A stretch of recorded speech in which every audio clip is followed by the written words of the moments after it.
नमस्ते मित्रों, जय श्री कृष्ण। पिछले वीडियो में हमने देखा कि गंगा सती अपने पुत्र गांगेय के वर्ष गिनती है और पूरे 5 वर्ष होने के साथ वो देखती है कि अगर मैं उनको अपने पिताजी शांतनु के पास नहीं भेजा तो मुझे ब्रह्म हत्या लगेगी।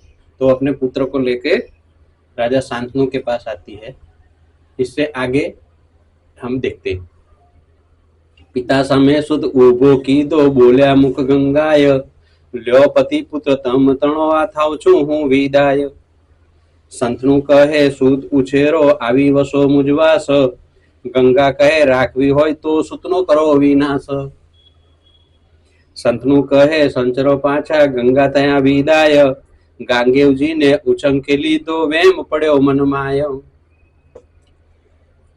गंगा जी जब अपने पुत्र गांगेय के लेके अपने पति और गंगेय के पिता शांतनु के भुवन आती है और वो अपना बच्चा शांतनु को देती है।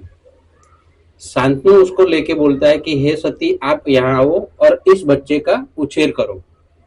गंगा जी बोलती है कि अब आपके साथ में नहीं रहूंगे क्योंकि आपने अपना वचन नहीं निभाया है। अगर आपको मुझे रखना है तो इस बच्चे का भी नाश करना पड़ेगा।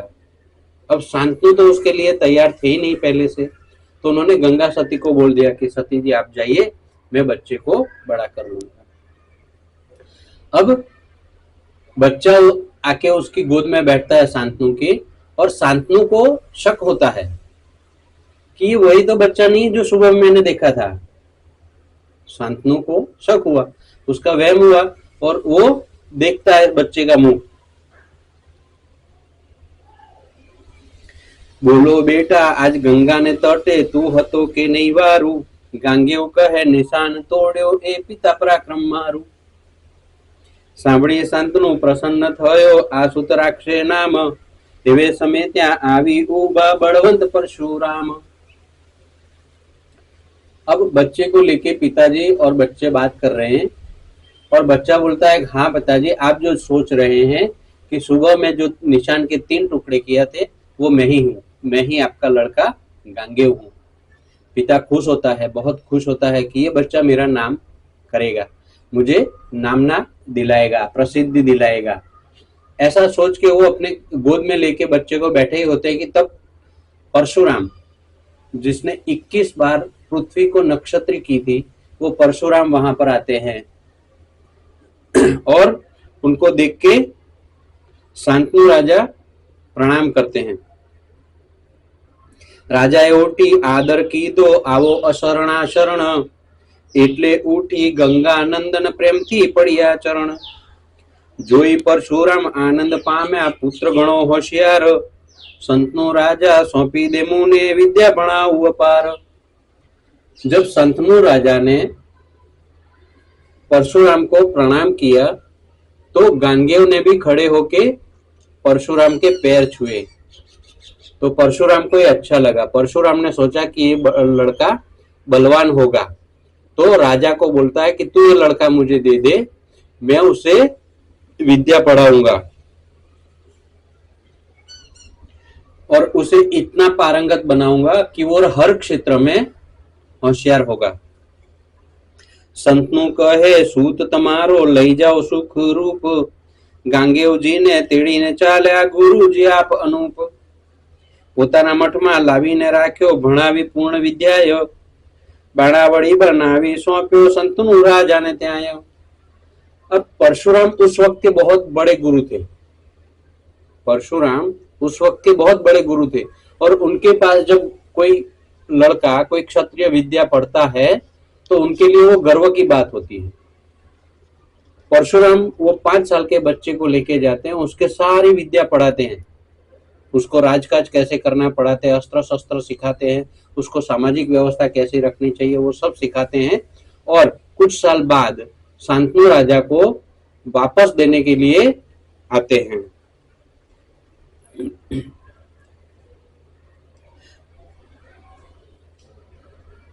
પછી રહ્યા પુત્ર પિતા જુજવા રહેવાને મેલ, ખાઈ પીએ અતિ આનંદ કરે ભોગવે છે સુખ શૈલ। એવામાં એક દિવસ સંતનું અશ્વ બેસી ગયો વન, ज्યાં मच्छगंधा वास वसे छे ત્યાં આવ્યો રાજન।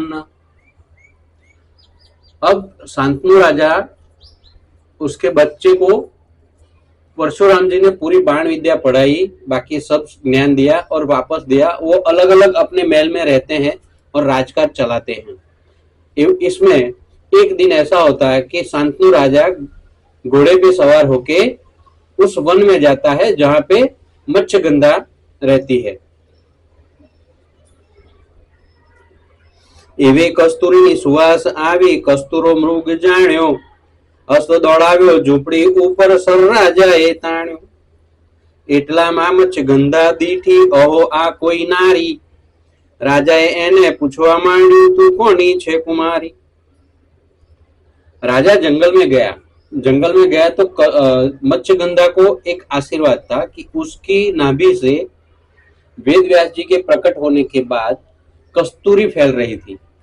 अब जो कस्तूरी फैल रही थी वो राजा के सांसों में आई। राजा ने उस सांस में देखा कि यहाँ कस्तूरी है, तो उन्होंने जाना कि कोई कस्तूरी मृग होगा। तो जो सुवास आ रही उसी दिशा में आगे बढ़ता है। जाके देखता है तो वो एक झोपड़ी थी। वो झोपड़ी के सामने वो सर लेके खड़ा हो जाता है, धनुष पे बाण लगा के, और वहां से मच्छगंधा निकलती है। वो नारी को देख के राजा को अचरज होता है। वो उसे पूछता है कि तुम कौन हो नारी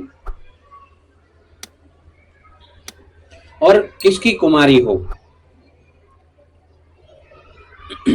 मच्छगंधा कहे मनुष्य जाति ढीमरनी कन्याय, अयोध्या नगर नो वाणवटी छे ते मारो पिताय। मारे माता साथे बन्यो नहीं कड़ी मुकी वनवास, सांभળી राजा आनंद पाम्यो बोल्यो थई उल्लास। मच्छगंधा कहती है कि मुझे यहाँ पे मेरा कोई नहीं है, पर मैं मनुष्य जाति हूँ, ढिम्मर की कन्या हूँ, और मेरा पिता अयोध्या नगरी का वाणवटी है। वो अयोध्या में रहता है। मुझे और मेरी माँ के बीच में अनबन हुई, तो मुझे वहां घर से निकाल दिया और मैं वन में रहती हूँ। ये सुन के राजा खुश हुआ। चाल सुंदरी घेर मारे तूने करूं पटराणी, एवं सांभળી राजानी प्रति मच्छगंधा वधिवाणी। भले मने पण एम छे इच्छा वचन शीश चढ़ाऊं, ममता संग संग परणावे तो तम संग वरी आऊं। मच्छगंधा को एक आशीर्वाद दिया हुआ था वेद व्यास जी ने, और पाराशर ऋषि ने उनको बोला था कि भविष्य में ऐसा होगा। तो मच्छगंधा जानती थी कोई क्षत्रिय राजा आएगा और मुझसे शादी करके ले जाएगा। तो राजा ने उसको बोला कि अगर तुम तैयार हो तो मैं भी तुमसे शादी करने के लिए तैयार हूं। मच्छगंधा कहती है कि मैं भी आपसे शादी करने के लिए तत्पर हूं, पर अगर मेरा पिता अयोध्या में जो रहता है वाणवटी, वो अगर मुझे इजाजत देता है तो मैं भी आपके साथ शादी करके आपके महल में आऊंगी। तो राजा ત્યાંથી નીકળ્યો ગયો અયોધ્યા ગામ, ડિમ્મરનું ઘર પૂછીને આવ્યો, ડિમ્મરને કર્યા પ્રણામ। સંતનું કહે તારી કન્યા વનવસી છે વાસ, મુજ સાથે તે પરણાવે તો પૂર્ણ કરું તારી આસ।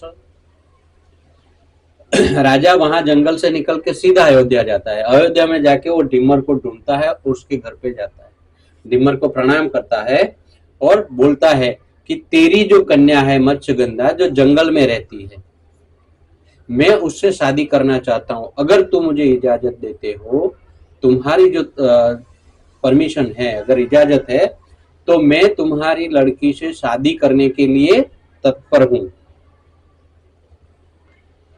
तू जो कहेगा मैं तेरी आस पूरी करूंगा। ढिम्मर कहे भले महाराजा विचार हूं वर्णावू, तम सुत गांगेव आवीने विवाह करे तो परणावू। अब ये तो सबसे बड़ी घाटी होगी। सांभળી राजा पाछो फरियो पंथे कर्यो विचार, ए कन्या मारे वरवी पण घाटी आवी अपार। अब ये कैसी बात हो गई? ढिम्मर ने कंडीशन रखी कि आपका लड़का गांगेव अगर यहाँ आके शादी तय करता है तो मैं मेरी लड़की की शादी आपसे करने के लिए तैयार हूँ। राजा सोच में पड़ता है कि मुझे वो सुंदर कन्या चाहिए, पर ये सबसे बड़ी मुश्किल है कि मैं मेरे लड़के को बोलूं कि तू मेरी शादी करवा। पुत्र पिता ने परणावो कहे, पिताथी केम कहेवाय, कदापि हूँ कुंवर ने तो निर्णय मो भेजाय। कहूं नहीं तो काम न थाए, एम विचारे चढ़ियो, घेर आवीने उदास पामी मंचक विषे पड़ियो।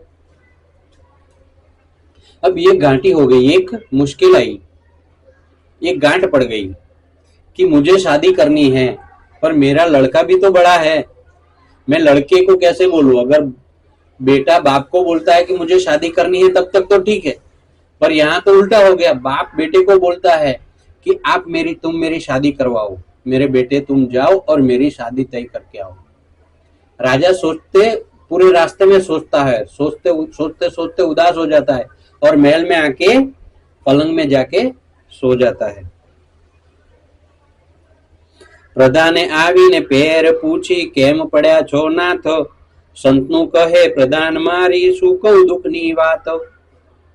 एक कन्या आज दीठी ढीमरनी कन्याय, तेवरवानी इच्छा थई छे तेती जीव गुचवायो। ये देख के जब राजा घर पे आते हैं तो प्रधान उनसे मिलने जाते हैं तो देखते हैं कि राजा जी तो बहुत उदास है। राजा जी को उदास देख के प्रधान पूछते हैं कि ये क्या हो गया राजा जी, आप उदास क्यों हो? तब राजा बोलते हैं कि एक मुश्किल आ पड़ी है और उस मुश्किल का समाधान मुझे नहीं मिल रहा है। प्रधान पूछता है कि ऐसा क्या हो गया? तो बोले, वन में जाके मैंने एक मत्स्यगंधा देखी, उसके बाप से जाके मिला, मुझे उनसे शादी करनी है। कन्याए कबूल कर्यु पण बतावी तातनी आड़ी, तेथी तेना तात कने जई वरवानी वात काढ़ी। तवते ढीमर एम बोल्यो, भले आव्या राजा न, तम नंदन पर विवाह करी जाए तो दूं कहूं कन्यादान। अब प्रधान को राजा बोलता है कि ये बात ऐसी हो गई कि मैं उसको शादी करने के लिए गया था, पर उसके पिता ने एक शर्त रखी हुई है। वो शर्त में उसने बोला है कि आपका लड़का आके अगर आपकी शादी तय करता है तभी मैं मेरी लड़की की शादी आपसे करूंगा। अब ये कैसे बात हो गई? मैं कैसे अपनी बात मेरे लड़के से करूं? मुस्ती केम के भाई कुंवर ने पुत्र मने परणावो, कहू तो कैसे हूं ज कुंवारो मुझका ज शोधी लाओ। प्रधान कहे, घबराशो नहीं, करू छू पूर्ण पेर, गांगेवजी ने समझावी मोकलू छू तम घेर। एम कही प्रधान गयो, गांगेव ने कहू मुख, तमारा तात ने जईने पूछो शू प्रगट्यू छे दुख। राजा के लिए प्रधान क्या होता है? हर मुसीबत की चाबी। राजा प्रधान को बोलता है कि मेरी ये मुसीबत है, उसका हल आप ढूंढो। प्रधान कहता है कि आप परेशान मत हो, मैं जाके आपकी ओर से आपके लड़के को आपके महल में भेजता हूं, आप उनसे बात करके उसका समाधान करवा लो। ऐसा बोल के प्रधान गया गांगेय के महल में, और गांगेय के महल में जाके गांगेय को बोलता है कि आपके पिताजी को कोई तकलीफ हुई है, आप उनके महल जाइए और पूछिए कि उनको क्या हुआ है। सुनी गांगेय संचर्यो, पिता कने कर जोड़, व्यास वल्लभ वदे आवियो, पूर्ण करवा कोड सियावर रामचंद्र की जय, पवन सुत हनुमान की जय। अब कौन बच्चा ऐसा होगा कि अपने पिता को मुश्किल में देख के उनसे मिलने ना जाए? और इसमें तो ये तो गांगेय थे। गांगेय प्रधान के मुख से ये बात सुन के दौड़े दौड़े अपने पिताजी के महल जाते हैं और अपने पिताजी को पूछते हैं कि आपको क्या हुआ है। गांगेय शांतनु राजा की शादी मत्स्यगंधा से करवाने में सफल हुए या नहीं, वो देखने के लिए ये चैनल सब्सक्राइब कीजिए। नमस्ते, जय श्री कृष्ण।